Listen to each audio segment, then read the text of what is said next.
lead us from the unreal to the real, lead us from darkness unto light, lead us from death to immortality. Om, peace, peace, peace. Good morning and welcome back. I hope you're all well rested for this morning session. It's going to be a little difficult. I promise you a headache if nothing else. What is Maya? That's the subject. And don't blame me. The Swami has set us up a topic, of course with my approval. But this question is unavoidable. When we study Advaita Vedanta, this question will come up. You see, yesterday we talked about infinity, Brahman, existence, consciousness, bliss. We talked about the method of self-inquiry, enlightenment, all the big questions. But there is a hard question to be answered. All that's fine, but what is all this? If there is Brahman, one existence, consciousness, bliss, if it is one, why is it appearing as many? And if we are all bliss and fulfillment, then why are we not fulfilled? Why are we unhappy? One philosopher put it this way: if so smart, how come so poor? If we are all that perfect, why isn't anything perfect at all? Why are we in this state of affairs? Why don't we realize that we are Brahman? Why isn't everything perfect and fine? What accounts for this diversity, this world of appearance, samsara? And in Vedanta you get the answer, Maya. You'll always run up against this answer, Maya. It's an ancient word. In Indian philosophy, we go back to the Vedas, it is there. Even in the oldest of the Vedas, the term comes. There is a statement in the Rig Veda, Indro Maya Bhi Pururupa Iyate, which means by the power of Maya, Indra appeared manifold. You can see there the seed of this idea that one is appearing as the many. There is one divine reality. Something is there which is perfect, one, non-dual. But that one alone appears as all of this. But why? And the answer given is Maya. What kind of an answer is it? What does it mean? That's what we will investigate this morning. And at the end of it, we are none the wiser. We still have taken a journey together. The word itself, literally, one interpretation is Maya, Yama, that which does not exist, that which is not. Sri Ramakrishna, he mentions a yogi whom he saw in the Kali temple of Dakshineshwar. This yogi would spend all day in his little cottage, and only once he came out. There was a storm. Those who are from Bengal used to know that these nor'westers, Kal Vaishakhi, the storms are there. So they suddenly come in the afternoon. They're big storms. There's a lot of thunder and lightning, but they're short. And there's a strong wind. So such a storm came up suddenly. Imagine that. It's a beautiful temple with gardens on the bank of the Ganga, the river Ganga. Hooghly it's called Hooghly there. And suddenly in the afternoon, in the evening, the sky gets dark and there's a storm. And then again, the storm passes and the evening sky is very clear and bright. Everything is cool and nice. And this monk comes out of the cottage and expresses his delight. Wonderful, wonderful. Sri Ramakrishna comes and asks him, what is it that you see? What are you amazed about? What are you celebrating? What's so wonderful? What did you never come out of your cottage. What happened? And the monk pointed to the storm which had just passed. The thunder and lightning and clouds and darkness and rain, and now the bright sky again, evening sky. And he said in Hindi these words, Samsar ki Maya aisi hai. This is the Maya of samsar. It's like bright blue skies one moment, next moment dark clouds, thunder and lightning. In Ireland it would be snowstorms. And then after some time again, bright blue skies. So this is Maya. There is a beautiful story to illustrate this. very popular, old Indian story. Whenever you talk about Maya, the story comes up. The great sage Narada, who is a great devotee of God, a lover of God, he spends his time singing the glories of God. And his beloved Lord Vishnu or Krishna in one version of it. Let's say Krishna. So they are walking down one day, and Narada, Krishna says, if you want to ask anything, you can ask. And Narada has this question. He says, I would like to understand Maya. Could you explain to me what Maya is? Show me what is Maya. And Krishna says, ask something else. And Narada says, no. You are the only one who can explain it. It is your power. So, that's the only thing I want to know. And Krishna said, all right, you ask for it. But first, I'm very thirsty. Can you get me a jug full of water or a cup of water? And Narada said, of course, sir, I'll do that for you. And he goes looking for water and goes to this village. There's a village well. In the Indian villages, you'll have wells where people come to collect water. And he sees this young woman. She is drawing water from the well. And Narada looks at her and she sees how beautiful she is, and he falls in love with her immediately, captivated by her beauty. And then he asks, can I have some water from the well? And she says, of course, sir, I'll get it for you. But then they start chatting, and he wants to know more about her. She likes him. She invites him back to her home, and he meets the parents, and eventually they get married. And then her father gives him a share of the farmland, and so he settles down to a nice domestic life. Soon a child is born to them, and a year or two after that, another child and a third child. And Narada is very busy with household affairs, running the farm and the business, with his father-in-law, mother-in-law, wife, and 3 children. Until one day, years later, one night, a storm comes and a flood. We call them flash floods. Nowadays, you have these alerts on mobile phones, flash floods, but there were no mobile phones in those days. So Narada suddenly woke up in the dead of the night to see water flooding into his house. In desperation, he gathers his 3 children, and they pack up whatever they have. So their most precious possession. There's no time. And he grabs hold of his wife with one hand, his elder child, and that child is holding another child, and he puts his youngest child on his shoulders, and they go out into the raging flood waters in the dead of the night. It is terrible. And very soon the youngest, the elder child and the younger child are swept away in the flood. In his desperation to save them, his wife is swept away, and finally the little child on his shoulder is also swept away in the flood. And Narada himself is thrown to the shores, and in desperation he cries out and he loses consciousness. When he regains consciousness, he suddenly sees 2 feet in front of him, and he looks up and sees Krishna standing there. And Krishna says, Narada, where were you? You were gone more than half an hour. Here I am waiting for water. Didn't you bring water for me? And Narada is stunned. He looks around, there's nothing. No village, no storm, no flood. Even his clothes are not wet. And he looks up at Krishna. Krishna says, and this is Maya.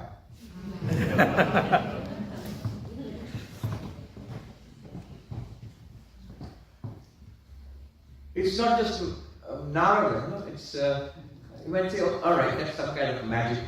But that's literally our lives.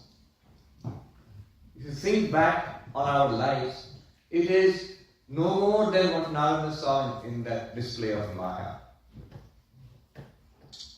I am very glad that Narada actually made it to one of the latest books on consciousness studies. David Chalmers, he is the philosopher who coined the term hard problem of consciousness.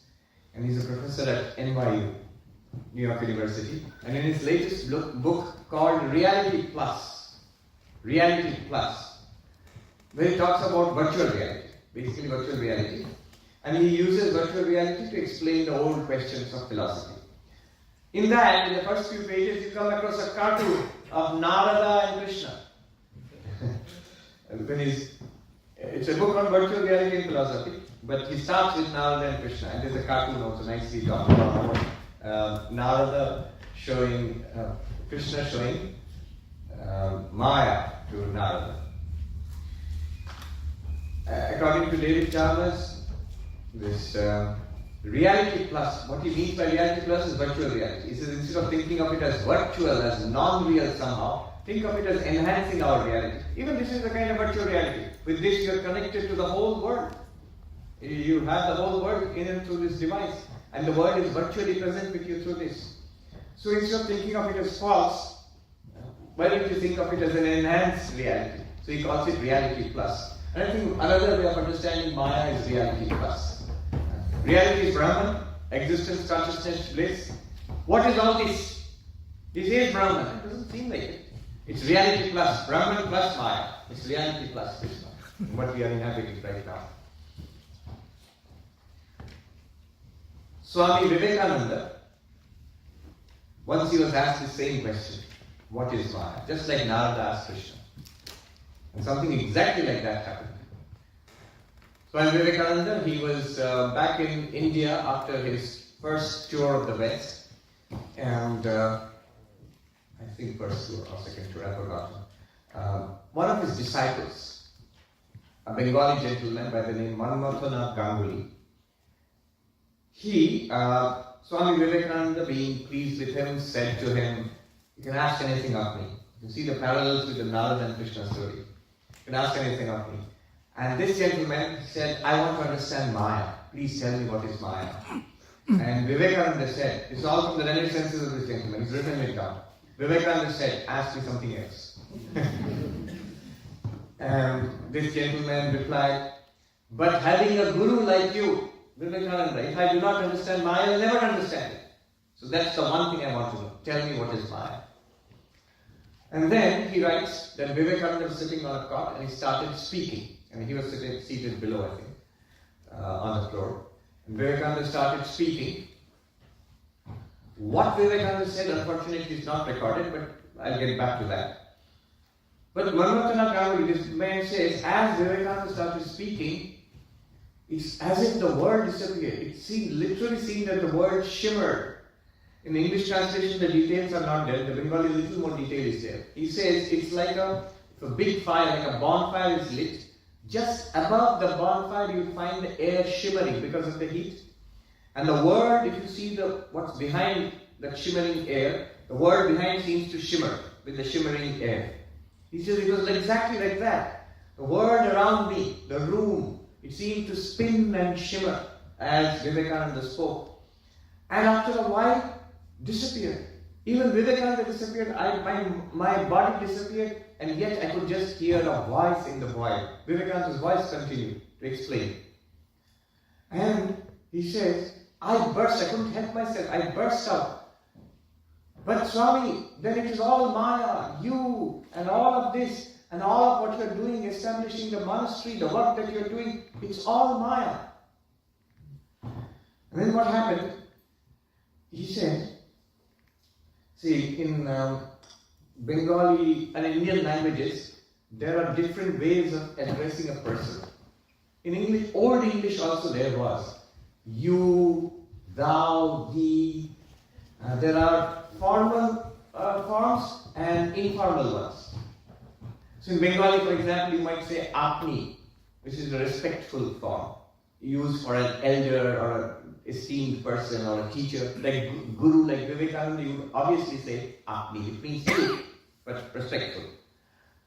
Or you might say tumi, which is somebody you use for somebody you are very familiar to. It still means you. Someone very familiar, a family member, or a child, for example. Or a teacher might use that for a student. It's affectionate, it's familiar, but it's not something that you would use to somebody who is of a high position or dignitary. Anyway, and that all Indian languages have that. Now, this gentleman, he suddenly realized he was addressing the one and only time in his life Vivekananda as Tumi, as the familiar form. And obviously he shouldn't have done that. The moment this thought came to his mind, hierarchy, difference, suddenly the word snapped back into place. And he saw Vivekananda sitting there looking at him and smiling. And Vivekananda said, yes, it is all Maya. If you do realize that, go and meditate and merge in Brahman and be done with it. Be one with the Absolute and be done with it. Or if you cannot, come and help in this work. Or if you cannot, come and help in this work. If it's a dream, what's the best thing that you can do? Is to wake up from the dream. Wake up into reality. That's the most urgent thing to do. Suppose you cannot wake up. Suppose you cannot wake up. Then you must make a better dream of it. What's the point of having a nightmare? Vivekananda says in one of his beautiful poems to the awakened India, I think, yes. He says, let vision cease. Be one with truth. Or, if you cannot, dream but better dreams, which are eternal love and service free. Let vision cease. Snap out of it. Become enlightened.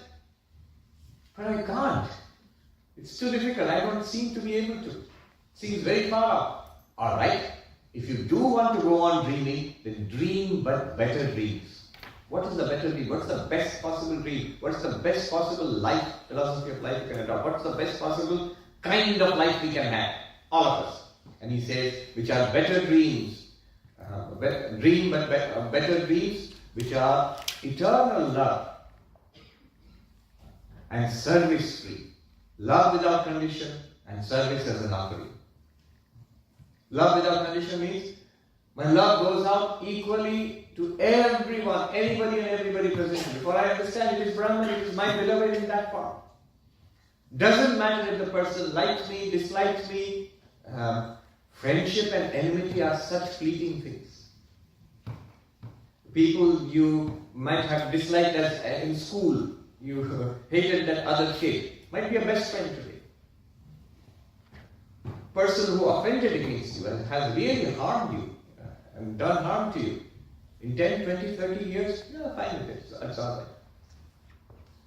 We have a big problem and we really fight about it. 5 years down the line, 10 years down the line, we have both forgotten what exactly is it that we quarrel about. We just remembered, but the emotional charge is still there, and we remember we were really mad at each other. But we've forgotten what it was all about. It happens to all of us. So love, unconditional love, and service free. I offer my life, my resources, my time, my energy to the welfare of the world. That sounds very big, welfare of the world. What do you think you are, the Secretary General of the United Nations? It could be one person. It could be just one living being, a little bird maybe. Dag Hammarskjöld, who was the Secretary General of the United Nations, one of the earliest, I think, second Secretary General of the United Nations, Secretary General of the United Nations. He was a philosopher. His diaries make wonderful reading. He says, very touching, in one place he says, this is the Secretary General of the United Nations, who is in charge of, trying to establish world peace. He says, I have come to realize that greater than taking the responsibility of the cares of the world, even greater than that, is to love even one person truly. To love and serve even one person truly, and maybe more, is actually more genuine, greater than being, having the job of taking care of the whole world, the Secretary General of the United Nations. He says that it is all Maya. And this is what he realized, this man who asked the question to Swami Vivekananda. Now we might think, what is it that he said to Manmatana? What is Maya? Vivekananda answered. What did he say? And unfortunately, this gentleman hasn't recorded what he said. But it's not all lost, because Swami Vivekananda actually gave 3 lectures on Maya. And today's talk is primarily based on those lectures. In the course of this talk, I'll read out a little bit from those excerpts from that talk, from some of those talks. Very powerful lectures on Maya. Before we dive into it, So, today's talk will be divided primarily into two parts. One is an exploration of the classical Vedantic theory of Maya, the doctrine of Maya, as you find in the traditional Advaita Vedanta, in the text of Advaita Vedanta, an exploration into that. And then the next part will be Swami Vivekananda's take on the concept of Maya, of what Maya is. And then we will wrap up. Before we go into that, the great German philosopher, Arthur Schopenhauer, he loved the Upanishads. And it's very interesting how he came across the Upanishads. He loved Vedanta, he loved the Upanishads. How he came across the Upanishads is a very interesting story. It starts with a young person, I think 17th to 18th century France, 17th century or 18th century, Anquetil Duperron. He was interested in antiquities and research in the ancient past. At that time in Europe, there was a great upsurge of interest in the roots of Christianity. So yes, we are aware, people here were aware of the Jews, of Judaism. They know the whole story, that is very clear. But what about the roots of Judaism? And they were vaguely aware there were Babylonian religions, among which one still existed. They were aware. Europeans 300 years ago, Europeans were aware that there was a religion called Zoroastrianism, which was more ancient than Judaism. And that Zoroastrians, and there were other Babylonian religions which have disappeared since. But the Zoroastrians are still a living religion. And so they were interested in, can we find the texts of these Zoroastrians, the teachings of the Zoroastrians, and see how they relate to Judaism and down to Christianity. So this was the quest. It was a big quest at one time. Now it is all, you can ask Google, why bother so much? It's all there. But in those days, just the Zen Avesta, the text of the Zoroastrians, that itself was unknown. There was no copy which was available to scholars here in Europe. They just vaguely knew about Zoroastrianism, and they knew that there was a text called the Zen Avesta. So among those who were interested was this young man, he was barely 21, 22. And he went to India. He got an important clue. He said that he heard that the Zoroastrians were still a vibrant cult in India. A vibrant cult, it's a religion. A vibrant religion in India. There's a full community in India. Those who are from India, we all know. The Parsis. Very well respected, very successful, wonderful community in India. But they were virtually unknown in Europe. So, from Persia, but they had been driven out by Islamic invaders. So they remain in a very small number, even now till today in Iran, there's small numbers in Iran. But the largest community is in India, and there are in other parts of the world. I think there are in 20 or 30 countries that are scattered all across the world. In India, they are known as the Parsis.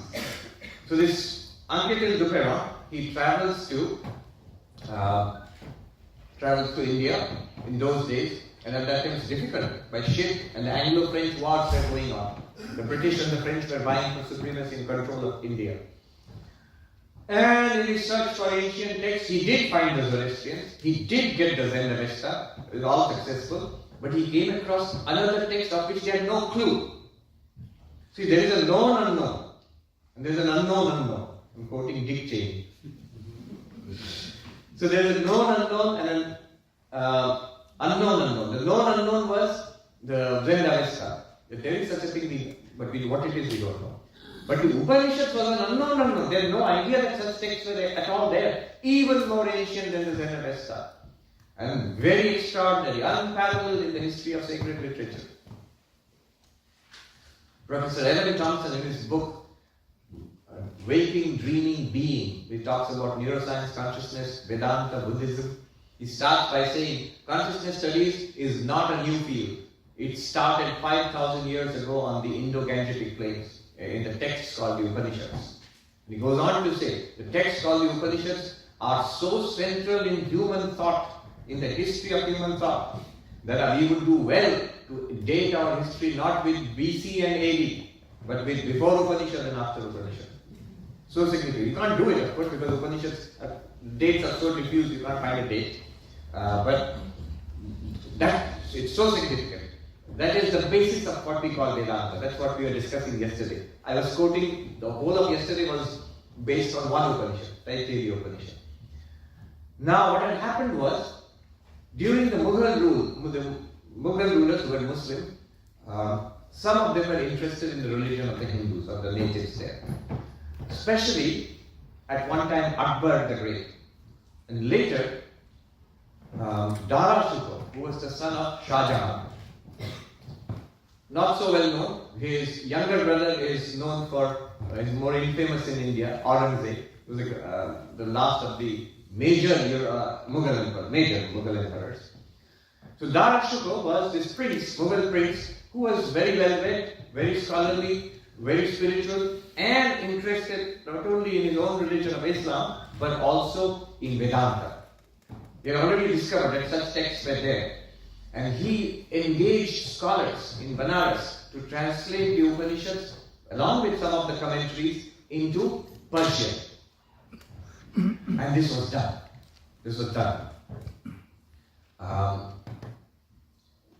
The book was called Upanishad. The Sha becomes Kha. Upanishad. And this Persian book came into the hands of Ankit Ilduberon. However, this didn't do the prince much good. His younger brother, in the wars of succession, had his head chopped off. So, he came to a bad end. But the book survived. And down the centuries, there were copies of it. And one copy came into the hands of this young Frenchman.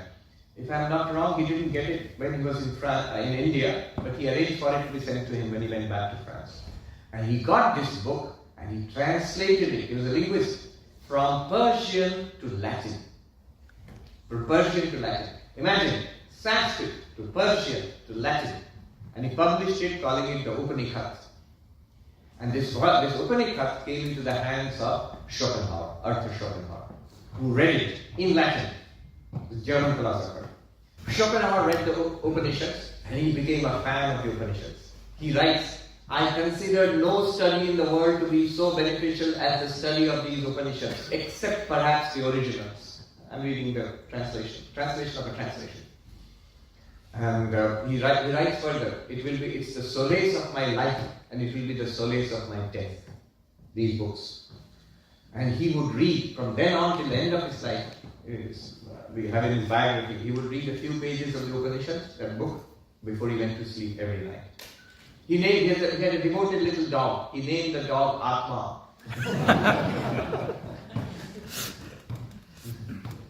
There's a beautiful description of Schopenhauer brooding over the fireplace in the evening, sitting and thinking deep philosophical thoughts. With the English translation of Atma is given as the word soul, with the word soul sitting at its feet and looking up devotedly at him. It's a nice picture of Schopenhauer. But why I'm bringing up Schopenhauer is Maya. His most famous book is The Word as Will and Representation. The Word as Will and Representation. 4 volumes. Nowadays you get it in translation in 2 volumes. And the story of that is also interesting. He was a great rival of Hegel. Hegel was his elder contemporary. He was a rival in his own mind. Hegel didn't even know about his existence, or did Hegel? But he thought he was a much greater philosopher than Hegel. He took a job in the same university so that he would attract all the students away from Hegel. Nobody came to his classes.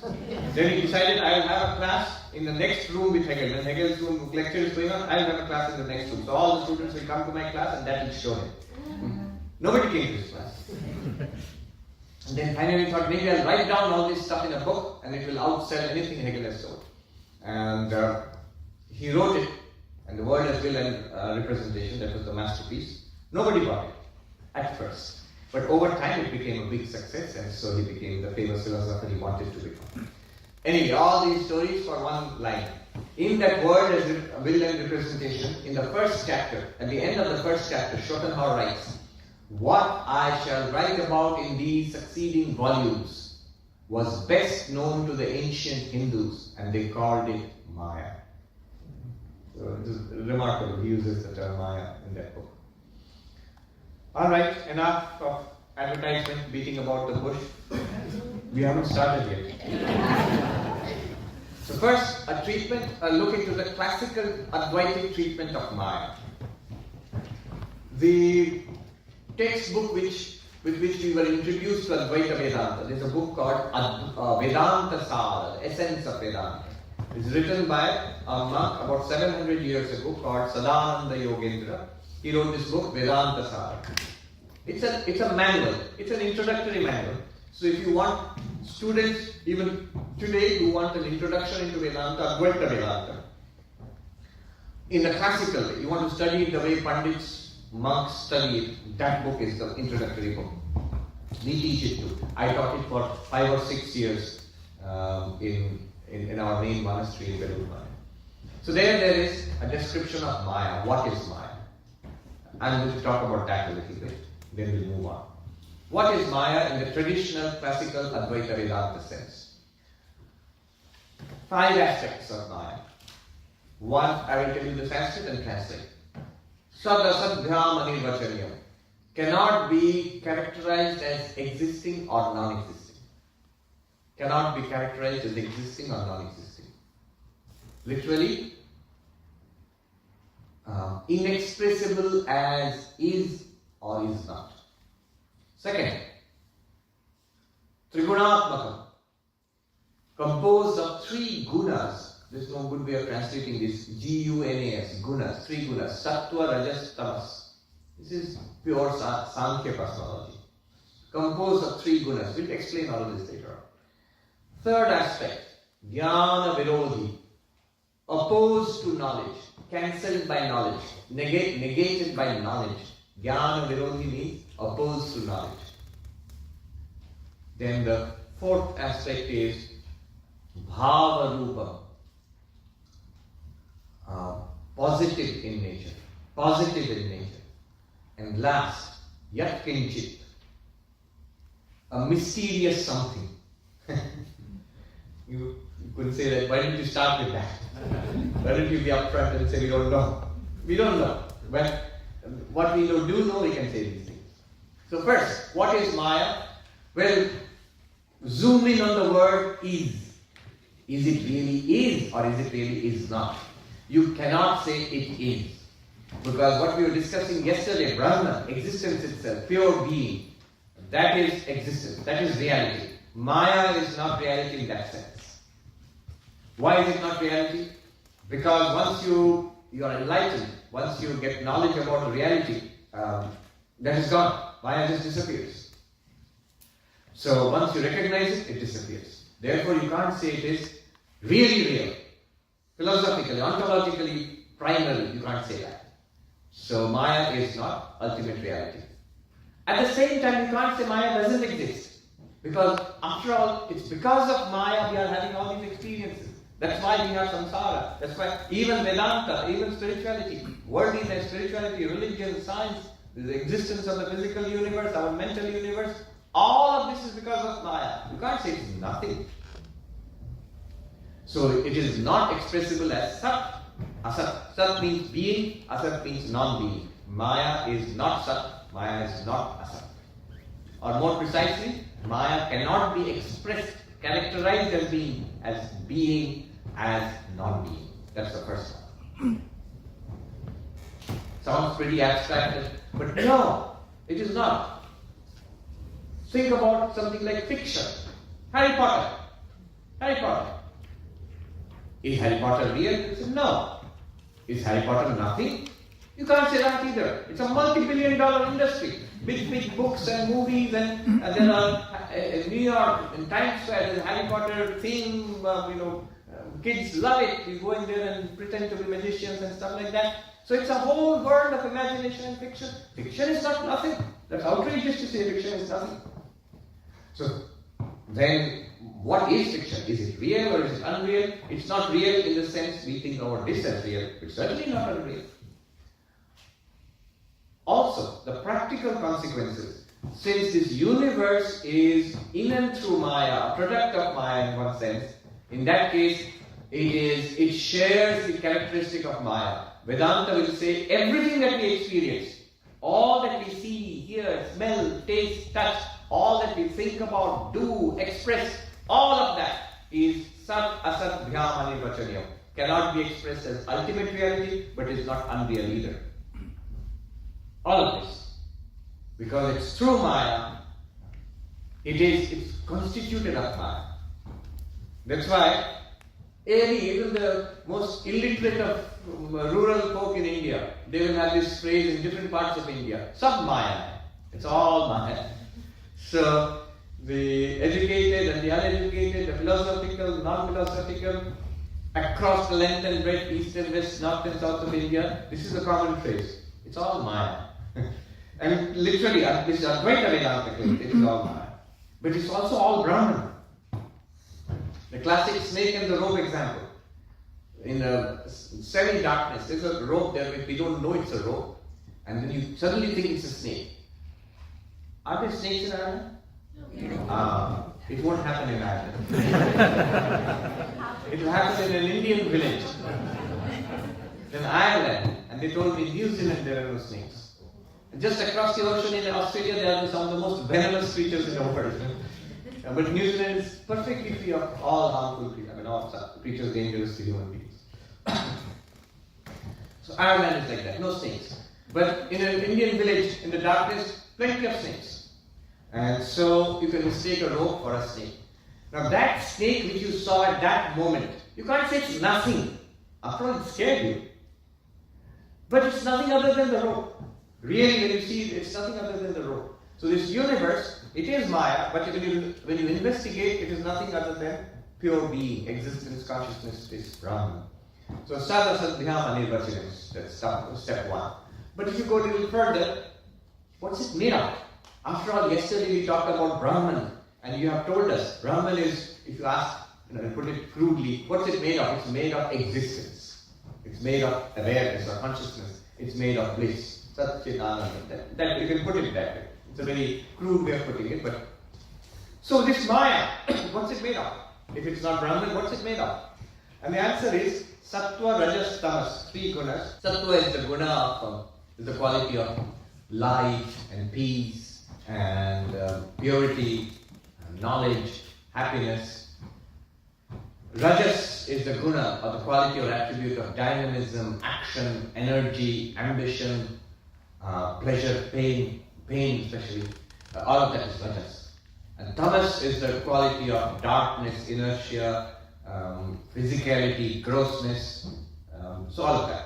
These are different ways of these aspects of the universe. But this is borrowed from Sankhya cosmology. It's an ancient cosmology, and this Sattva, Rajas, Tamas is borrowed from that. And it finds its support in the Upanishads also. Then the third aspect, what is Maya? Jnana Virodhi, it is opposed to knowledge. What it means is, it's an enemy of knowledge. It's cancelled by knowledge, destroyed by knowledge. Not the other way around. Not that knowledge is destroyed by Maya. This has to be understood. Right now you might say, but our knowledge, our realization of our own nature, Brahman, it's not there because of Maya. No, the knowledge has not risen. It has not arisen. And therefore Maya has its place. Ignorance has its place. But when knowledge arises, ignorance is removed. It's like light and darkness.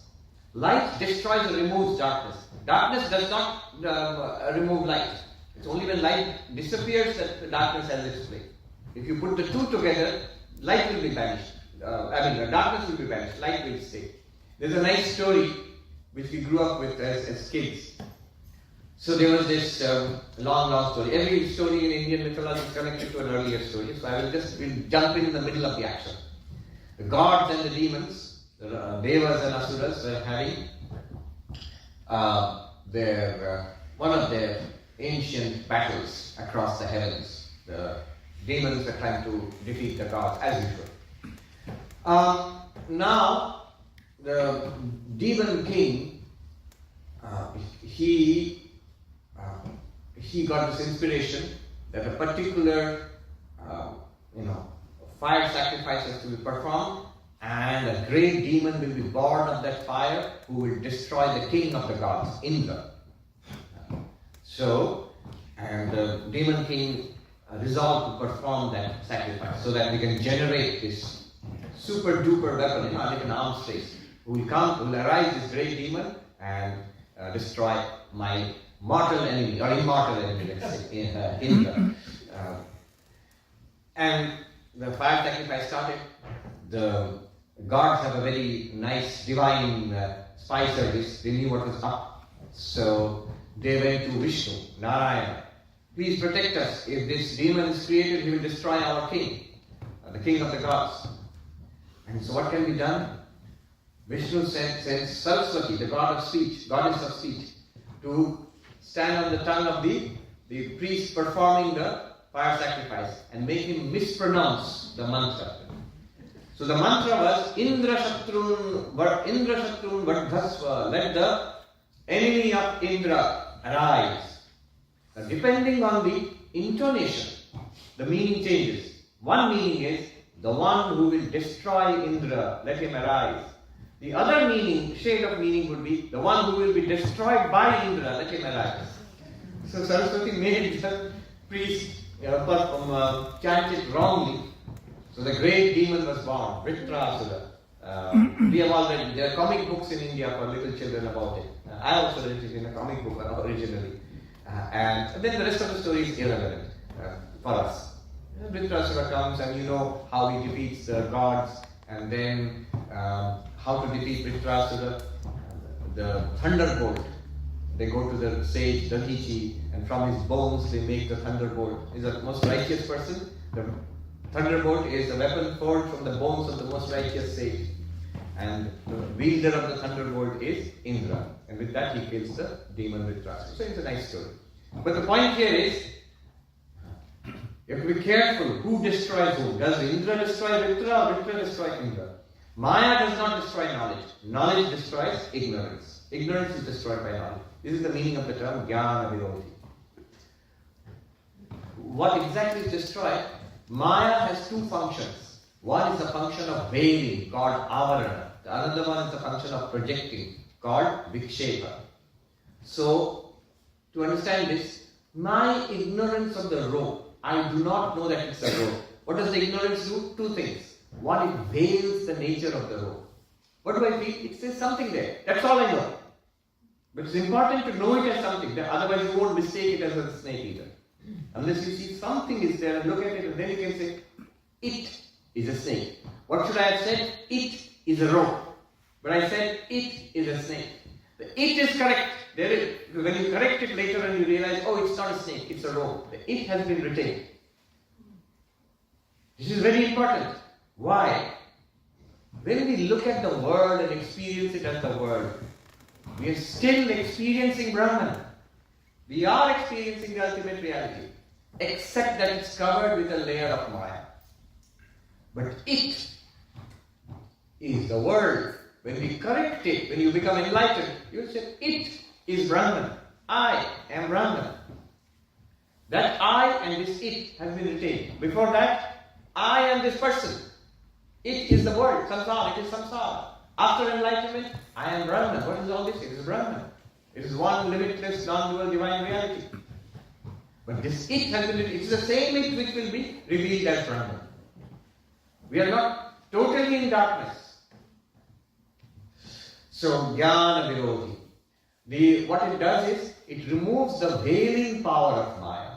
Knowledge removes the veiling power of Maya. And the projecting power of Maya still remains because it displays Brahman now as the diverse world. But it's no longer veiled, you know it's all Brahman. Then the next description of Maya is Bhava-rupa. Bhava-rupa means a positive form. When you say Maya is ignorance, ignorance is basically the absence of knowledge. I don't know. But an absence can't do anything. Maya, if it's nothing at all, then how could it do so much? How could it veil Brahman, for example? Nothing cannot veil something. And how could it project Brahman as this diverse universe? So it's not an absence of knowledge. It's a presence. Bhava-rupa. The Advaitists, non-dualists will get into lots of logical knots and problems because of this, but they have to admit this, that it's a positive presence. In Christian theology, in a parallel, the presence of evil. Evil is not just an absence of good. Theologians will always argue evil is a force, it's a bad force, but it's actually, there is an existing force. It can't be dismissed as nothing. Just be good and that's all fine. No, there's a force which prevents you from being good. There's a force which creates this trouble in the world. So, that is in moral terms, but in Maya, it is more ontological. That it's not an absence, it's a positive force. And then finally, Yat Kinchit. It is a mysterious something. Why a mysterious something? The moment it is recognized, it dissolves into, it fades away back into Brahman. So Ramakrishna would say that so somebody frightening you with a mask, when you recognize who it is, then they laugh and take the mask off. It's Brahman with a mask, Maya. When you recognize, oh, it's Brahman, and then he takes the mask off. Alright. So 5 aspects. I've just given you the preliminaries of each. Each is highly debated and it takes chapters of discussion on each one. What are the 5 aspects? What is Maya? Now, are we any little wiser? Maybe. It cannot be expressed as is or as is not. That's one. It is composed of 3 gunas. All of them share that cannot be expressed as is not. What are the 3 gunas? Sattva, Rajas, Tamas. Those who are well up on your Sankhya philosophy, you know what I'm talking about. Gita is full of Sattva, Rajas and Tamas. Discussions about that. Third, Jnana Virodhi. It is opposed to knowledge. That means knowledge, remember, Indra destroys the Vritrasura, not the other way around. So knowledge destroys ignorance. Don't say knowledge destroys Maya. Knowledge destroys ignorance. Even after that, Maya continues to function, but it does not hide Brahman anymore. See, where does Maya hide Brahman? In the world outside, Maya obscures the difference between names and forms and the ground reality, Brahman. Inside, it obscures the difference between body, mind on the other side and the witness consciousness. When the difference is obscured, we think of ourselves as body, mind, consciousness. This bundle. Right now, that's what we think of ourselves. I am this body with awareness. That's natural to us. And outside, we don't distinguish between existence and names and forms. We say existing bottle. Bottle exists, table exists, man exists, woman exists, house exists. We don't say there is existence with the name and form of house. There is existence with the name and form of bottle. We don't say that because we don't see this difference at all. The enlightened one sees the difference. This is obscured by Maya. Internal obscuration, external obscuration. Knowledge removes this obscuration. It's a positive something. You can't say it is an absence of knowledge because when you keep saying Vedanta, they keep using the term ignorance. But ignorance, the way we understand ignorance, is just an absence of knowledge. This is not. Ignorance is not an absence of knowledge. It's a positive something. There was years ago. There was in Manhattan. There's a university called the New School, and they organized a seminar. And the theme of the seminar was unknowability. Unknowability in physics. John Barrows is a mathematical physicist. He gave the talk on unknowability in physics, the unknowability in mathematics, unknowability in history, unknowability in art, unknowability in literature also was there. So it's a positive force. It's not just a matter of you don't know, so just know. Read a book. There are things which will resist being pinned down. Then, and it's a mystery. It's a mystery because the moment you know it, it disappears. At no point will you have an explanation of it. This is very beautifully put by the monks in the Himalayas. When we discuss Maya or Ajnana, means ignorance, the monks there will say, I'll tell you in Hindi and translate, they will say, Ajnana ko siddh mat kijiye Mahatma ji, Ajnana ko kaatiye.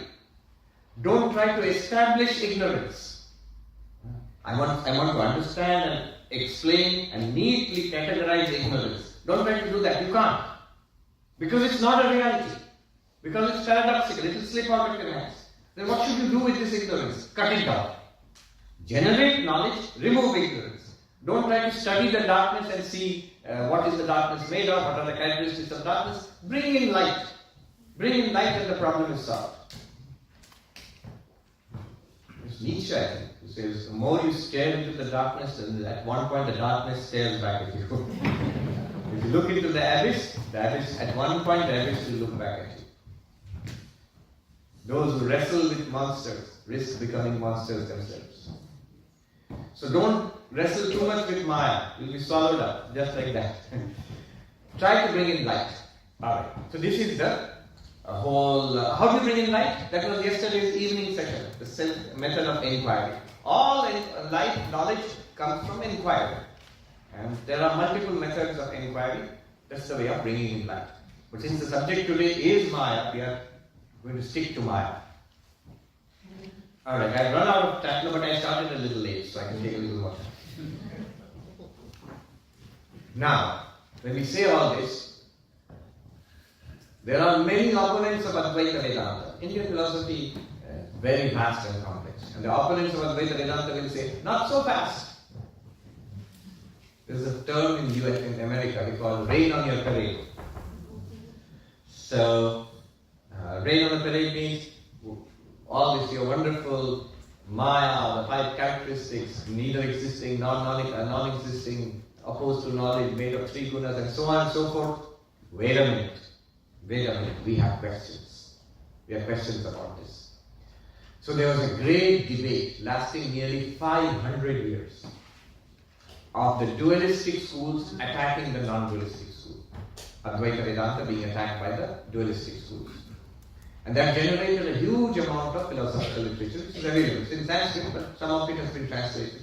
So very interesting. If you like logic, debate, philosophical argumentation, you will enjoy it.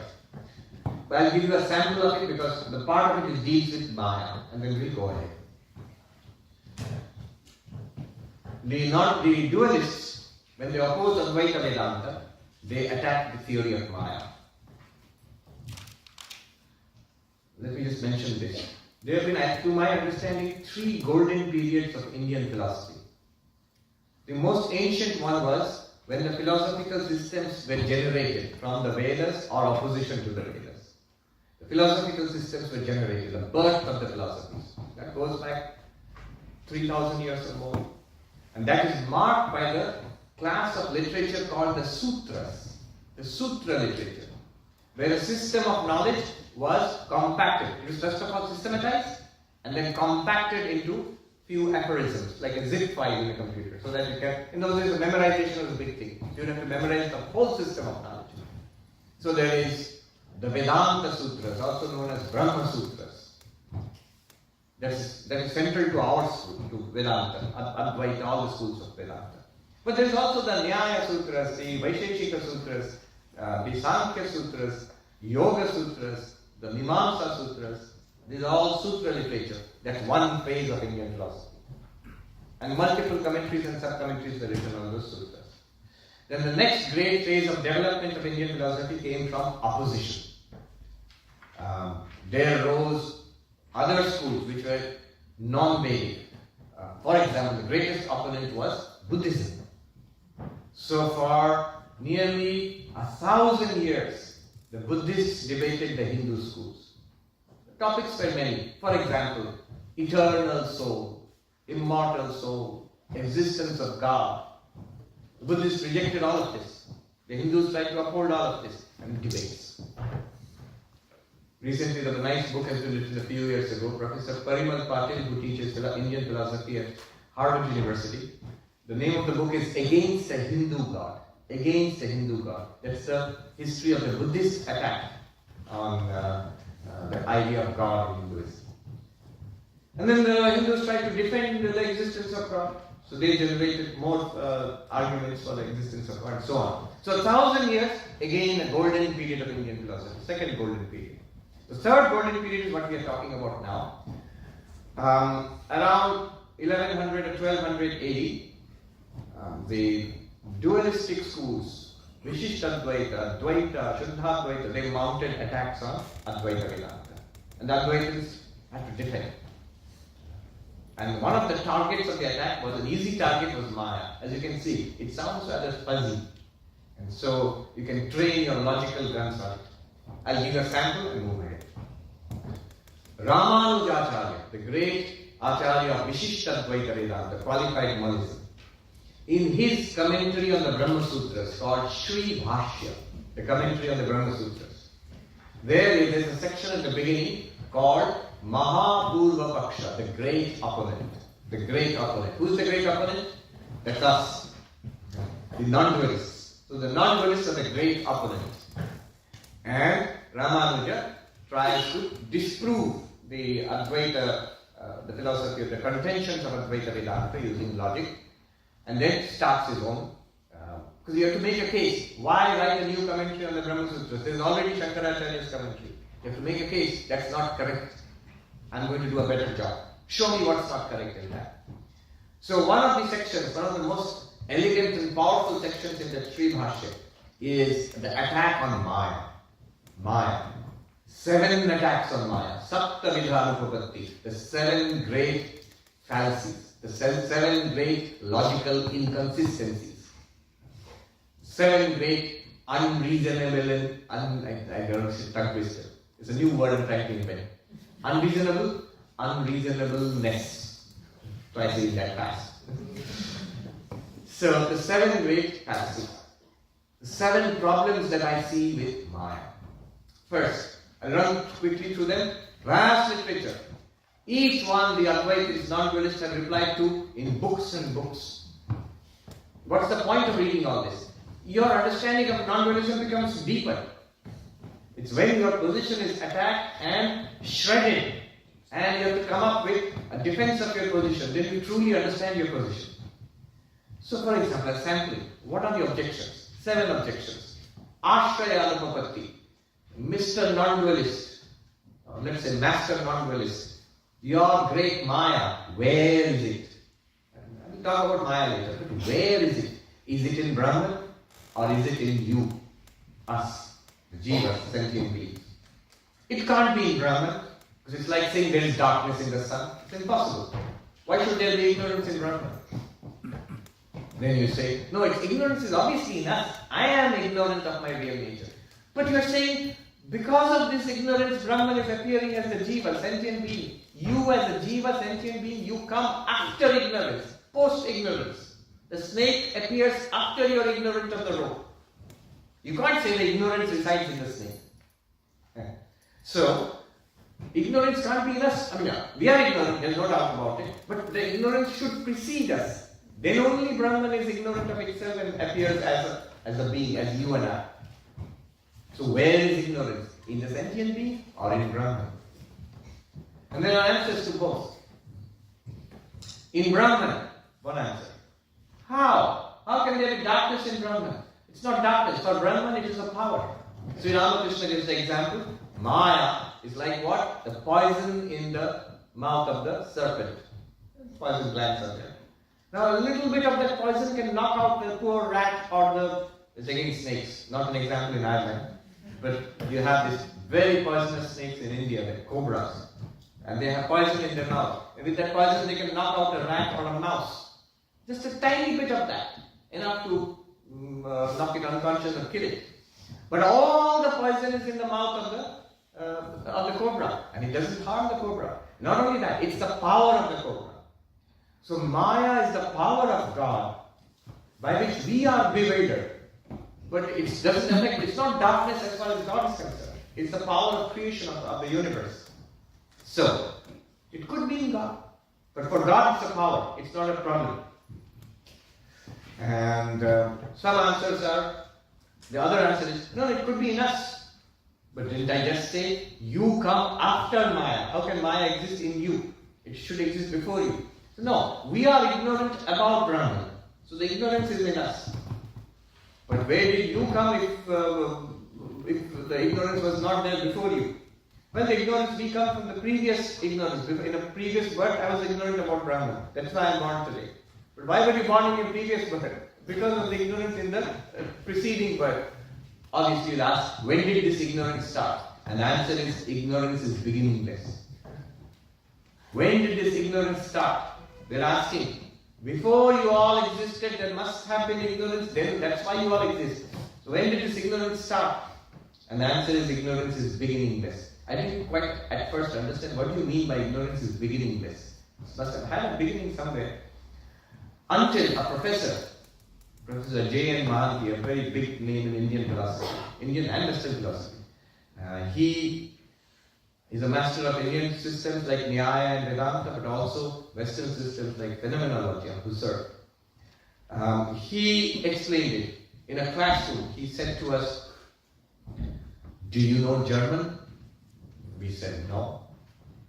"Then you are ignorant of German?" "Yes." "When did your ignorance of German start?" He said, "Well, at my birth." "Since when are you ignorant of German?" "Well, from my birth." "Oh, so before your birth you knew German?" "No, your ignorance of German is beginningless." He's a Nyayika, a Nyaya scholar, logician. This is the way they argue. Ignorance of anything is beginningless, but it has an end. When you take up your first textbook of German, and your ignorance starts to fade away. So that's the way they speak of. So ignorance is beginningless, any ignorance is beginningless. But ignorance goes away with the rise of knowledge. This is one charge.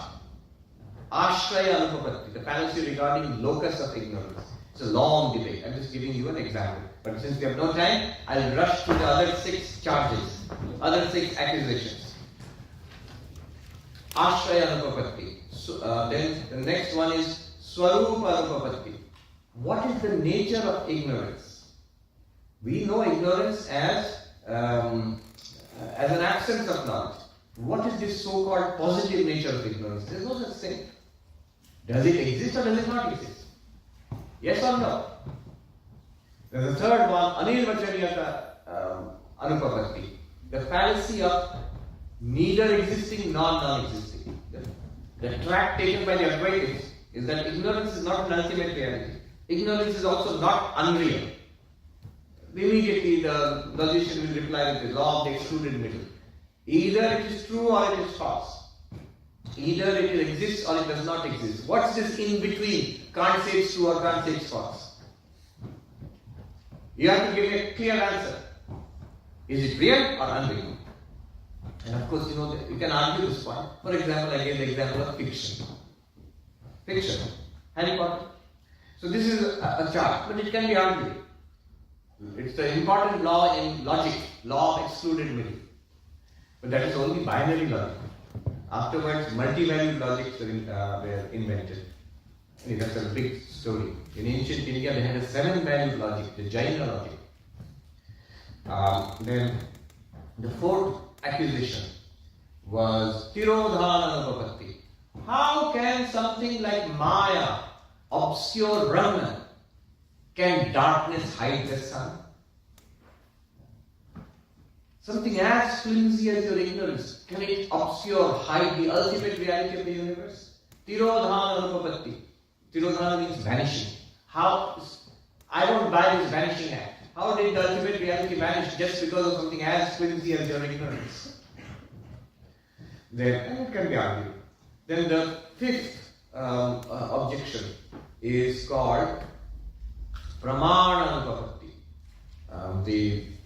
On what basis are you guys talking about Maya? Yes, the word Maya is found in the Vedas, in the Upanishads and all, but in every case it means the power of God, a wonderful creative power. It doesn't mean this strange ignorance you guys are talking about. What is the proof? Can you see Maya? Can you infer Maya? Can you test for Maya? In some kind of blood test or some kind of test, some scan for Maya? On what basis? Where did you come up with this thing, Maya? Pramana Anupapatti. There is no proof of such a thing. Then the 6th one would be Nivartaka Anupapatti. How, if this Maya existed, how do you remove it? And according to Vedanta, we saw yesterday, the realization that I am pure consciousness removes the ignorance. The knowledge removes the ignorance. But the thing is, in Vishishtadvaita Vedanta, they don't buy this Nirguna Brahman, the absolute without any attribute. What we call Brahman, pure consciousness, that is not admitted by Ramanuja. Consciousness, Brahman, always has attributes. If you see Ramanuja's text, his commentary on the Bhagavad Gita, it begins with a soaring description of the glories of God. Ashesha Kalyana Gunagana, limitless auspicious qualities in Brahman. This pure being, pure consciousness is meaningless to us. Being always has characteristics. Look at around you, every existing thing has characteristics. There are colors and shapes and sounds and properties. Propertyless, attributeless, pure being. So, the knowledge of that pure being will remove your ignorance. Not possible. This pure being is not there. And the last objection, nivritti anupavatti, it's impossibility that since there is nothing that will remove this ignorance, if this ignorance, this maya existed and you are going to possess it can never be removed. You can't awaken from it. You are trapped forever if such a maya is there. So these are the 7 great inconsistencies or fallacies pointed out by Ramanuja, set up some 500 years of fierce debate. If you are interested in this debate, there is a nice English book. Professor John Grimes, Grines, is a book, the 7 great untenables. The 7 great untenables. Where he takes up each objection, explains it, and then he collects the refutations from various non-dualist sources across the centuries and summarizes the arguments. Name of the book is 7 Great Untenables. If you like frying your brain, you are welcome to do that. Now, I will end. I don't think we'll have time for Q&A this time. Good, don't ask questions about Maya. Don't ask too many questions. We can do that. We have an extended Q&A in the evening. So now I will end with Vivekananda's take on Maya, which was the whole purpose of the discussion, and we have really run out of time. I want to. The problem with quoting Vivekananda is if you summarize what Vivekananda is trying to say, the power goes out. Sometimes I found it's best to quote his words directly. So what could he have told that young man, Manmatanath, to make the world shimmer and disappear? We have 3 lectures. I'm going to read out some excerpts. He uses instead of all of this, he is not, objection about the ground of Maya, the nature of Maya, the source of Maya, the possibility of removal of Maya, all these debates he sets aside. What he does is, he directly points out Maya in our lives. The way we encounter Maya. See, look at it. It's a fact. He says Maya is not a theory. Maya is not an explanation of the world. We want to know why this exists. Answer is there is no why to it. It just appears like this. If there was a why, then this would be real. An answer to the why would make this a reality. But if Advaita Vedanta says it's not a reality, you cannot give a logical answer to why something happened in a dream. So, Vivekananda calls Maya a statement of fact, not a theory, not a philosophy. A statement of fact. It's a mysterious statement in itself. What does he mean, a statement of fact? The thing of life as we encounter it. And then he describes Maya vividly. Every one of us has encountered this. So let me just read a few excerpts. He uses the language, and this is Maya, and this is Maya. He uses this 17 times in those lectures. Very vivid illustrations. Let me read out a few.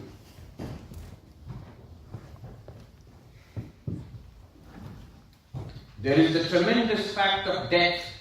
The whole world is going towards death. Everything dies. All our progress, our vanities, our reforms, our luxuries, our wealth, our knowledge have that one end, death. That is all that is certain.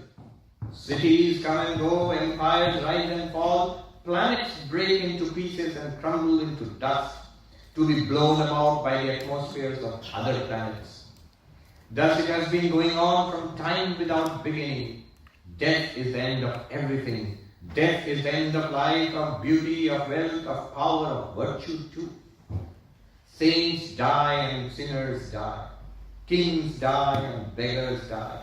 They are all going to death. And yet this tremendous clinging on to life exists. Somehow we do not know why we cling to life. We cannot give it up. And this is Maya. 1. The mother is nursing a child. The big shock to all mothers and fathers out there. The mother is nursing a child with great care. All her soul, her life is in that child. The child grows, becomes a man, and perhaps becomes a blackguard and a brute. Kicks her and beats her every day, and yet the mother clings to the child, and when her reason awakes, she covers it up with the idea of love. She little thinks that it is not love, it is something which has got hold of her nerves, which she cannot shake off. However she may try, she cannot shake off the bondage she is in, and this is Maya.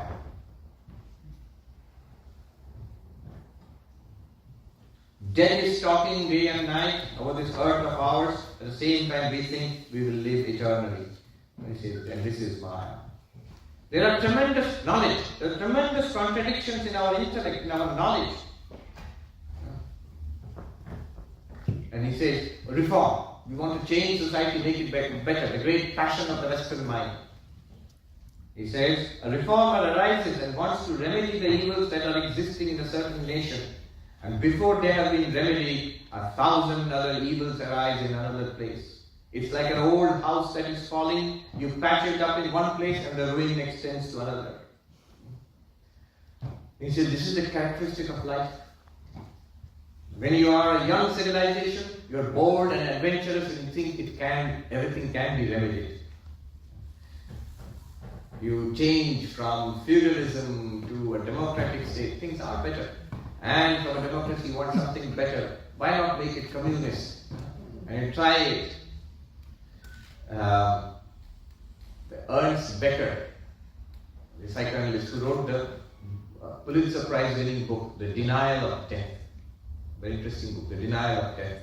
He calls this our democracy, our communism, capitalism, all our social ideas, this or that. He calls them our bloody utopias. Bloody utopias. Not that we shouldn't do it, and you can't stop it. The onward progress of society will be there. But you'll notice it's never quite good enough. It's never quite perfect. After 1,000 years of effort or 2,000 years of effort, still. Vivekananda calls it the dog's curly tail. The curl in the tail of the dog, that is Maya. Reformers arise and preach that learning, wealth and culture should not be in the hands of a select few. And they want to remedy the evils that are existing. And they want to remedy the evils. They will do their best to make them accessible to all. That may bring happiness to some. But as culture comes, physical happiness lessens. The knowledge of happiness brings the knowledge of unhappiness. The least amount of material prosperity that we enjoy is causing the same amount of misery elsewhere. We consume more. Somebody consumes less somewhere else. The young perhaps do not see it clearly, but those who have lived long enough and those who have struggled enough will understand it. And this is Maya.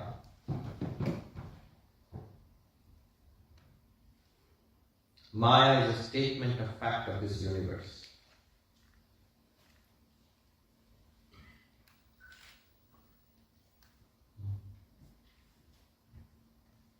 Animals are living upon plants, men upon animals, and the worst of all, upon one another, the strong upon the weak. This is going on everywhere, and this is Maya. He said this more than 100 years ago. It's still very much true today. We hear many explanations, and we are told that in the long run all will be good. And this is the cry of the reformer. In the long run all will be good. I know the revolution is bad, French Revolution, the Communist Revolution. Hold on, it will be better. No, at the end of it lies the guillotine, at the end of the revolution. So, taking it for granted, suppose Vivekananda says, taking it for granted that this is possible, that it will all be better, why should there be this diabolical way of doing good? Why should we establish a perfect society over the body of blood of millions? Why cannot good be done through good instead of through these diabolical methods? The descendants of human beings, our great-great-great-grandchildren will be happy, and therefore we must all suffer now. This is no solution. And this is Maya. And he goes on, 17 times I counted. Vivekananda, this is Vivekananda's understanding of Maya as a statement of fact. What is the solution for this? The solution is to realize the reality. Call it God realization, self-realization, enlightenment, salvation, moksha, nirvana. Heinrich Zimmer, great German Indologist, he said the philosophies of India are not pessimistic. They seem pessimistic. It's all Maya. They seem pessimistic. They are not pessimistic. They all say that there is a solution to this. This is a spiritual solution to the problem of the world. So they are optimistic actually. What is truly pessimistic is the materialist worldview. That this is all that there is, make hay while the sun shines, and very soon you're going to die anyway, that's it, nothing more to it. That is a pessimistic philosophy. Not only India, all the great religious traditions in the world are optimistic. They offer a deep solution, a spiritual solution to the problem of samsara, to the problem of the world, to the problem of Maya. I will draw it to a close now. I pray to Sri Ramakrishna, Narada, Vivekananda, to all the saints of all the religions, all the great spiritual masters throughout history, and above all, the Lord God, to bless us all with light which can take us through the darkness of Maya. Remember, Maya is not all bad. Sri Ramakrishna, I'll end with this. Sri Ramakrishna says Maya has two aspects, Vidya Maya, Avidya Maya. The Maya of knowledge, the Maya of ignorance. When we are trapped in greed and lust and materialism and self-seeking, and the consequent unhappiness, depression, misery, hatred, a hellish life, that is the Maya of ignorance. But there is the Maya of knowledge. When we move towards light and virtue, we want to transform our lives. The Vivekananda says, dream but better dreams. We have a better dream. And move towards spirituality. In any tradition of the world, could be Christianity at its core, the great mystical traditions. In Christianity, Islam, Judaism, in Hinduism, in Vedanta, in Buddhism, in all the great religious traditions of the world, there is a path through and across Maya. That is called, that's also part of Maya. That's the grace of Maya. You want to be set free, Maya will help you to be set free. As long as you want to play, you can play. Maya will help you to play. Maya is the great mother. That's why when mother is worshipped as Maya and God is worshipped as Maya, the term used is Mahamaya. Kali, Durga, the divine form. It is her power. And it's all of it is for our good. As long as we want the world and we want to play in the mud, go play. The mother is always there. She'll clean you up afterwards. And when you want freedom, we want the mother and not this world. Then the mother is waiting to take us on her path. So, in Maya, in this world of experience, have your fill. Hindus believe in many lives. So lifetime after lifetime, explore the universe, explore the world, ups and downs in life. And when you want freedom from it all, that also is possible. Both are gifts of Maya. Even before Maya, there is a much older theory called Prakriti in Sankhya philosophy. And what a beautiful description of Prakriti. She is the old lady who is carrying her helpless children across, like the granny. She is carrying her helpless babies, grandchildren, across the trackless deserts of this material universe. She carries us across and delivers us to freedom and comes back. Her work is never over. We are set into freedom, but she comes back for the others who are waiting. So that's what. We have been carried by Maya in our spiritual evolution. And she has a 100% success rate. If we help her, it will happen very quickly. If you fight against and kick and scream, it's okay, take your time, play. Play, my children, play. We pray to the great mother, Mahamaya, to bless us and take us towards light and freedom. Om Shanti Shanti Shanti Hari Om Tatsat Shri Ramakrishna Arpanamastu. I hope that's all very clear. Thank you, Swami. My name is Srinivas. I'm from Cork. I've been listening to your lectures the last 8 years. This question is waiting for it for the last 8 years. Oh my God.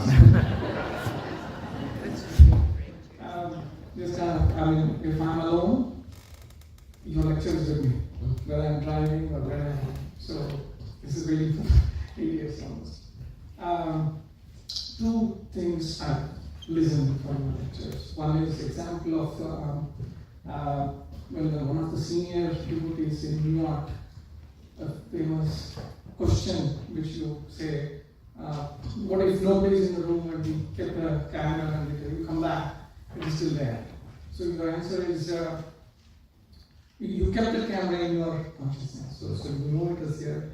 So it's all in your consciousness. Right? So number 2 examples you give us artificial intelligence. The what? Artificial intelligence. Yeah. Artificial intelligence. Yes. Yeah. Right. So it doesn't have consciousness. It is programmed and so on. So, but then my question is, was that AI is not in your consciousness because you wrote that program in your consciousness? It's doing its job in your consciousness. What is doing its job in the consciousness? AI. The what? AI. AI. Yeah. Yes. AI is designed in your consciousness. Yes. Somebody's design was conscious. Yes. It's like somebody kept the camera in the room. It was conscious. Yes. Right? So program is written in your consciousness. True. It is designed for your consciousness, for your purpose. Sure. So in that way, is AI also not conscious? I mean, it's not, of course, it doesn't have experience, but it is in your consciousness. If you match these 2 examples together, one is the room example and one is the AI. But these examples are meant to prove 2 different things. Just because something is in my consciousness, it doesn't have to be conscious. Don't use too much esoteric Advaita philosophy, just common sense. These chairs and tables are in my consciousness. This is a way of saying I am aware of these chairs and tables. Does that make them conscious? No. The camera is, there is a camera. In my awareness, I am aware of the camera. In one sense, it is in my awareness. Does that make the camera conscious? No. Does that answer your question? Not completely. Actually, what you are asking, if I may, is that everything, if you say is in consciousness, then aren't they all consciousness? Exactly. Everything is in Yes, certainly. AI is also not conscious. Alright, now let me just explain this a little bit. There's a difference being in consciousness, instead of using in consciousness, let us just say in existence. And there's something called being conscious, which we are now. We are conscious. Consciousness and being conscious are not the same thing. We are using consciousness in the sense of chit or chaitanya, the Sanskrit words for pure awareness, which is indistinguishable from pure being in Vedanta. But when I am saying you are conscious, I am conscious, I am using it in the term, in the sense we use it in English or in consciousness studies or in psychology, that we have conscious experiences. You are seeing, hearing, smelling, tasting, touching, you're thinking. This is not doing any of it. So in that sense, what is the difference then? The difference is this. Among all things in this world, so everything here shares in existence. It appears to exist because of Brahman, the existence consciousness place. Only some of these things can borrow not only existence but also awareness. What are the entities which can borrow awareness? We call them minds. The technical term in Vedanta would be Sukshma Sharira, subtle body. Physical bodies exist, but by themselves they are not aware. This exists, but by itself is not aware. But if it had a subtle body, then what would happen is, in Vedantic terms, pure awareness, consciousness gets reflected in it, and then it gives rise to conscious experiences. Then that being becomes sentient. Living being, sentient being.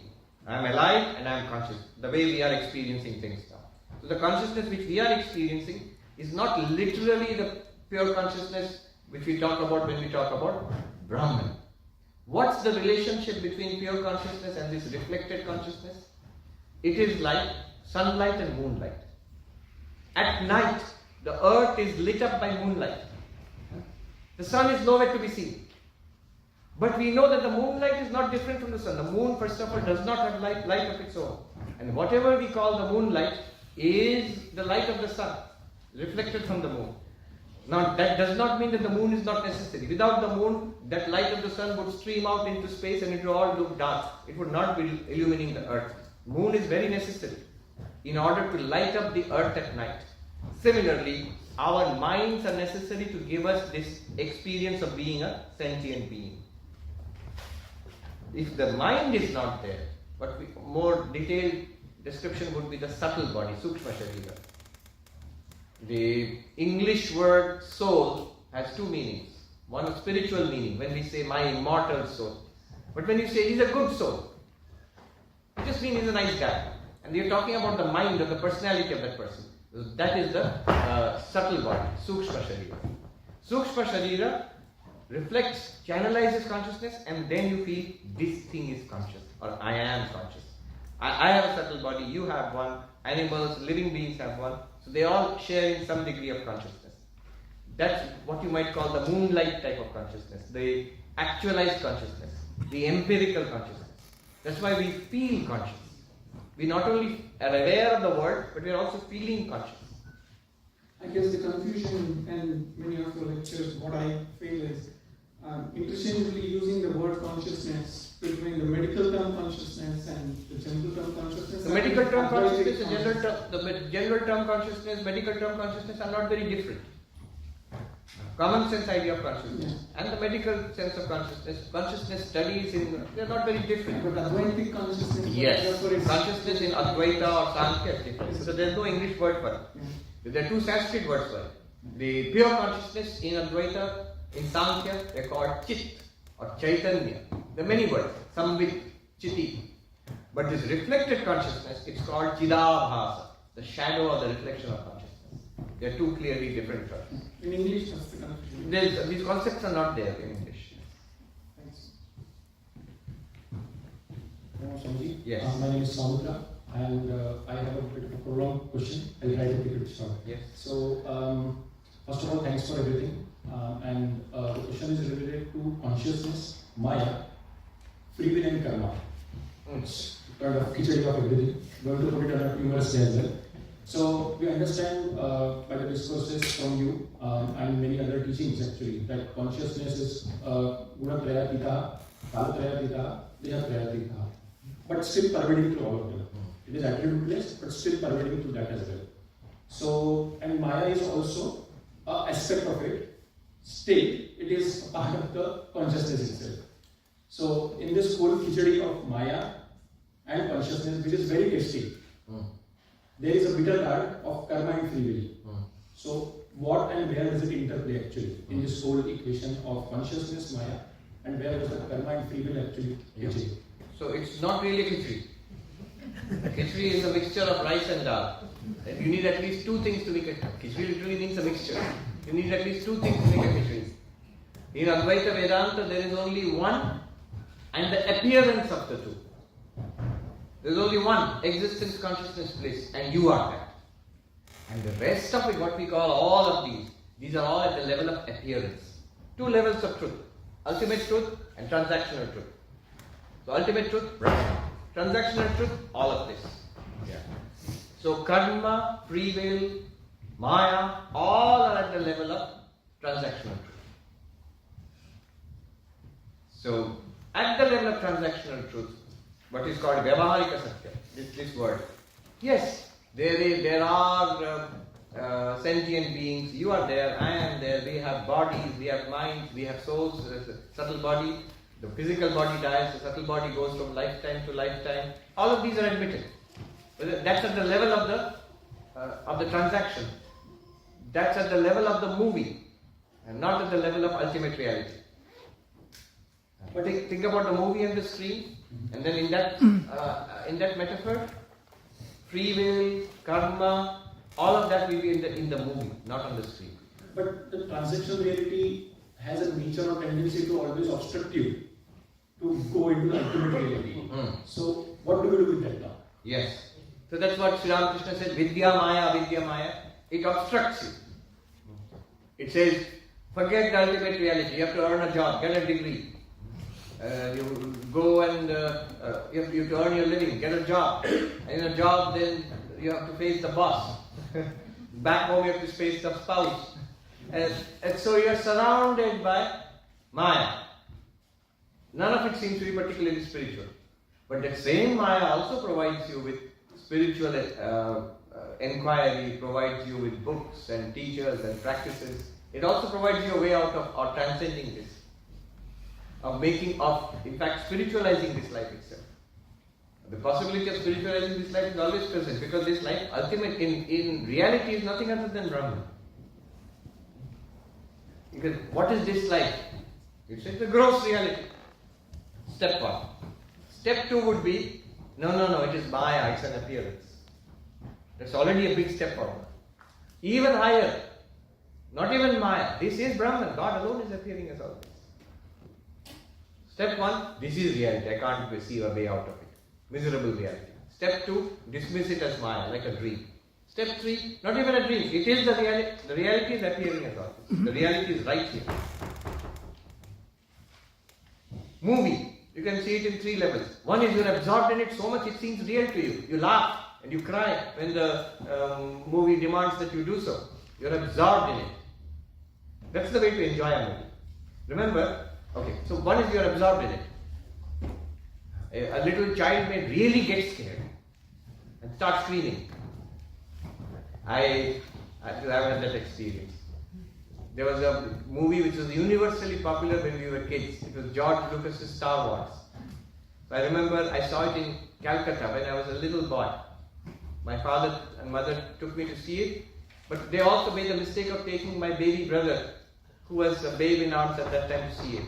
And when the space battles were going on, my brother started screaming. And everybody in the hall shushed us and threw us out of the hall. Out! And I never forgive my little brother for that. Now, a little child is so terrified of this. It's not a movie to the child, it's a threatening reality. The adult, next step would be to see, oh, it's not real, it's just all pictures and stuff. See the movie as a movie. And then you see the reality behind it, which is the movie screen. Switch off the movie, it's just a blank screen. There are no space monsters and battles going on. Just a blank screen. Now apply that. Samsara, terrible, we are trapped, it's horrible. Then we are like that little baby screaming and crying. Then we are introduced to Advaita and see, look at it, it's a tissue of lies, it's flimsy, it's evanescent, it's temporary, it's momentary, it's empty. There's no reality to all of this, it's Maya. Then you are relieved of it. I am fine, in the midst of it I am fine. Then you go further. Beyond the Maya, there's a reality. It's not that it's all hollow and empty. There is a divine reality behind it, because of which all of this is happening. The screen, which is existence, consciousness, bliss, which is Brahman. Just in this case, you are the screen. You are that existence, consciousness, bliss. So 3 stages you can see. The same life, you see it as life itself and struggle with it. Then you'll be like a baby struggling and crying. We are all like that. A little further along, you see it as temporary, vanishing, dream-like Maya. That gives you a lot of relief. Then you go further and discover Brahman, Atman, God behind it all. In the afternoon, we'll take an entirely different approach to it, called the devotional approach. Instead of talking about the absolute, Brahman, pure consciousness, we'll talk about God. You discover that. But there is a 4th stage, which we all as adults do when we go into the movie. We don't scream like a terrified child. No, we don't. We don't even say it's just a movie, then you won't enjoy it. If you keep thinking, oh, these are just pictures, you'll get spoiled sport. Your friends will throw you out of the cinema hall. Yeah. You'll say, oh, why did this happen? It's so wonderful, it's so moving. So what do you mean it's moving? Just light and sound. What's there? There's nothing in it. You'll ruin it. That's not the way of appreciating art. Neither is it okay to say, switch it off. It's just light and sound. Just let's look at the screen. That's not the way you appreciate a movie. How do we appreciate movies? Any one of us. We go into the hall, we are entirely aware it's a movie. We are fully aware of it all the time. Even when it scares us, even when we cry, even when we laugh, we are fully aware it's a movie. What's the difference between us crying at a tragic point in the movie and a little baby screaming? What's the difference? The difference is we know it's art. We know it's a movie. We know the hero is not really in really difficult circumstances. But we weep in aesthetic appreciation. Not in terror. We weep it. Even in a horror movie, when we get scared, it's still delightful. A good horror movie is not that which didn't scare us. Because after all, it's a movie. It's a good horror movie which really scared us. But why do we want to be scared and terrified? Not like the baby. We understand fully well it's perfectly alright. But at the same time, we allow ourselves to be scared by the movie. In full knowledge that it's a movie. That it is Maya, beyond it, it is perfectly alright, it's just a screen. Here in life also, that's what is called Jivan Mukti, freedom by living.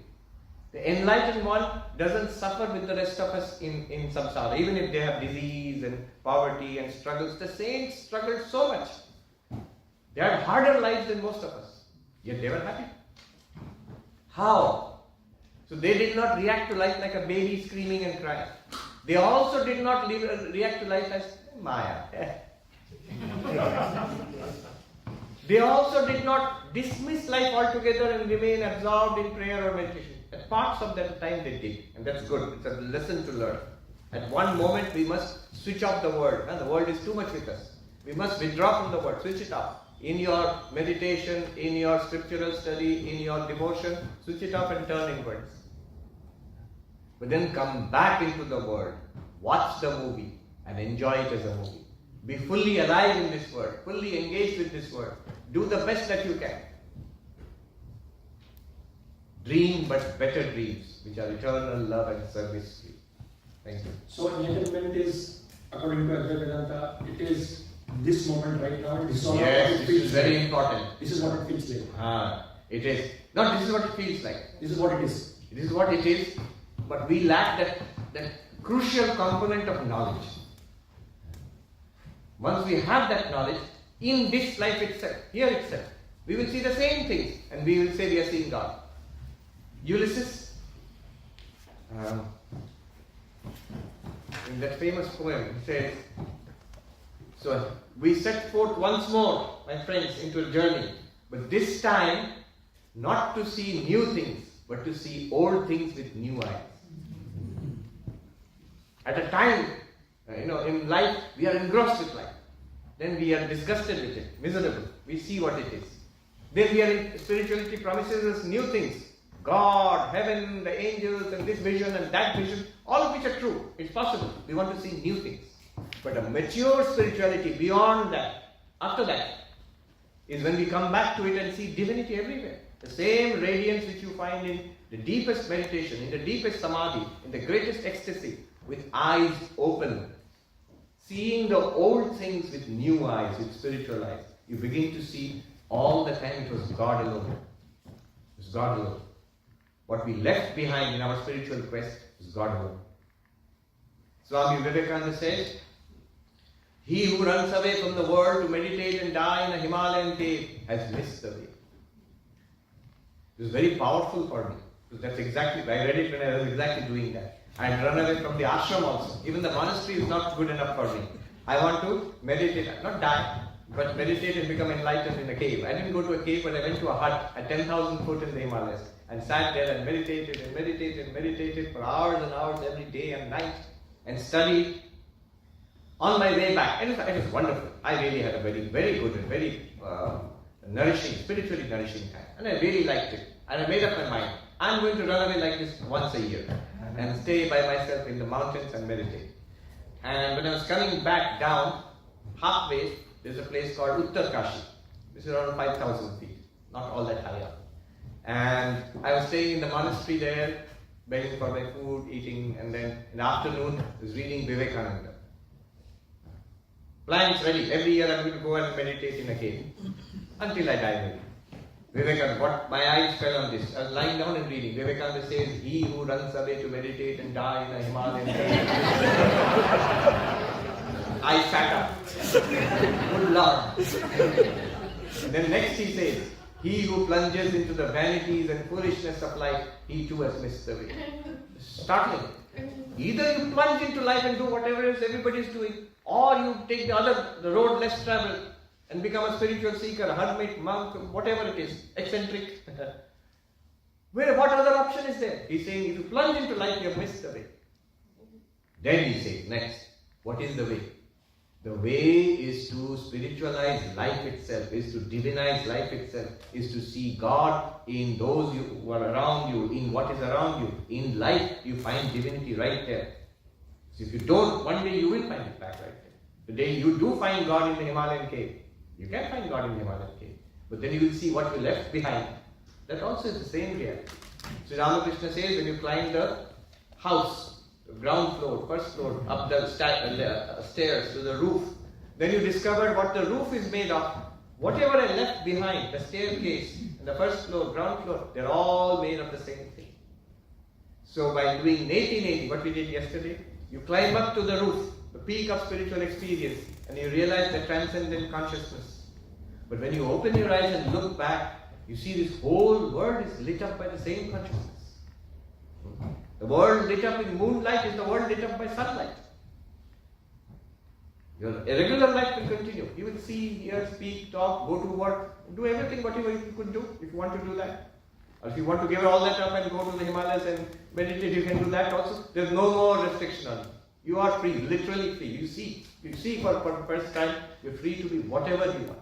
Because you are one with the Absolute. It's very clear. In that freedom, you see what was there earlier is also perfectly alright. There's a story about Nisargadatta. Some of you may have read that book. I am that. I am that.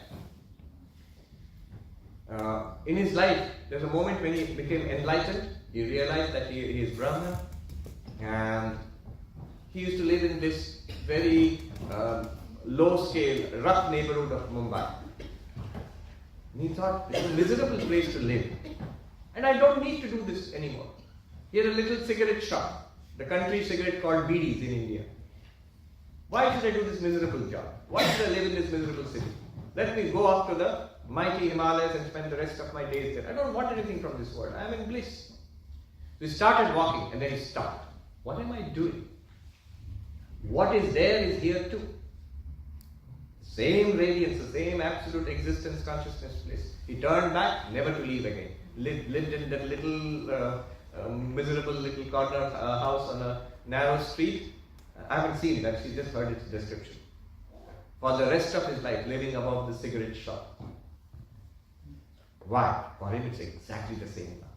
If you can say it's exactly the same divinity everywhere. With eyes closed, with eyes open. In the Himalayas, in that corner in Mumbai, and here in Dublin. Everywhere, literally the same.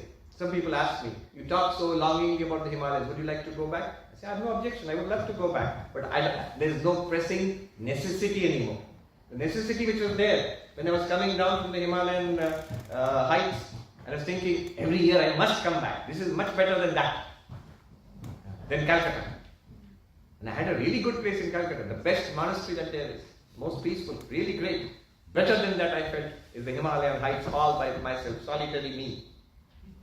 The difference was when I understood what Vivekananda was saying and then realized, yes, the Himalayas are fine. There is a lot to be said about that. But so is Calcutta. So is the monastery. So are the slums in Calcutta. So is Manhattan. So is Dublin. The same divinity everywhere. Unobstructed, shining forth.